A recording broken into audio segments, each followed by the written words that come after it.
Hey, hello. You're stuck in traffic with Wolf Gorlick. A couple-minute riff on IT and IT security. Today looking at defensible security architectures. So I just left Merrick conference, gave a couple talks. I talked about, one was called Guarding Dinner, which is some of the work we've been doing with industrial control systems and food production. And the other one was defensible architectures, which is how do we do security architecture reviews in such a way that creates an overall architecture, an architecture that's defensible, both in terms of enabling new user functionality and defensible in terms of the business case and the spend we have, and defensible in terms of, hey, the criminals are out to get us. This is why we're here. Keep them out.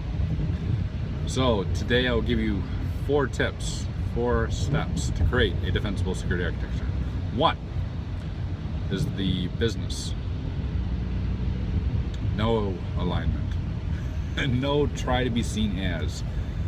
Be part of the business, right? A good security architecture is part of the organization, and it puts the organization's mission and objectives first before the technology. Technology is only a tool to achieve the organization's mission. It can be hard to do. It's very high level. So what does that look like? That looks like having principles for your security organization that tie back to the core values of your own organization. I use the example of assets under management, client service, which are 2 things that were my drivers at the financial services firm, which I then tied back all my security reviews and my architectures, right? How is this protecting assets under management? How is this protecting client services?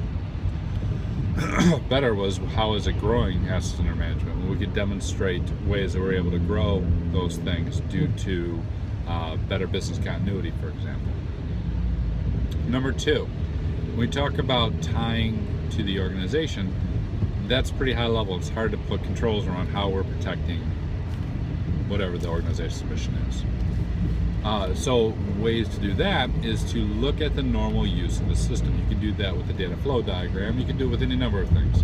But if you say data flow diagram, look at how the system is normally used and apply controls to that.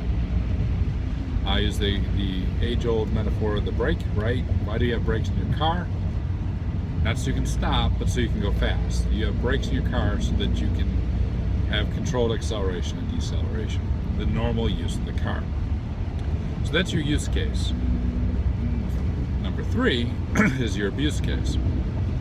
So if the use case, the normal use of the system is captured in a data flow diagram, the abuse case is the rare, unusual, abnormal use of your system by the criminals as captured in the threat model. I prefer the attack paths. Your mileage may vary, but whether it's attack path or kill chain or whatever it may be, you capture that path the attacker takes as you move through your system and you apply controls there. Number 4, the 4th principle is this. The use case controls and the abuse case controls having good visibility. So if they're in use and they're getting used a lot, you invest heavier to amp them up and do more with them. If they're not being used very much and they're not part of the normal everyday system, right? If they're not being triggered, then you roll them back and you make them turn them off or don't invest in them, right? It's this concept of having an adaptive control environment that flexes where the bad guys are. So that's the 4th principle. So again, be a part of the business. Create controls around use cases, data flows. Create controls around abuse cases, threat models. Ideally, find the overlap of those 2.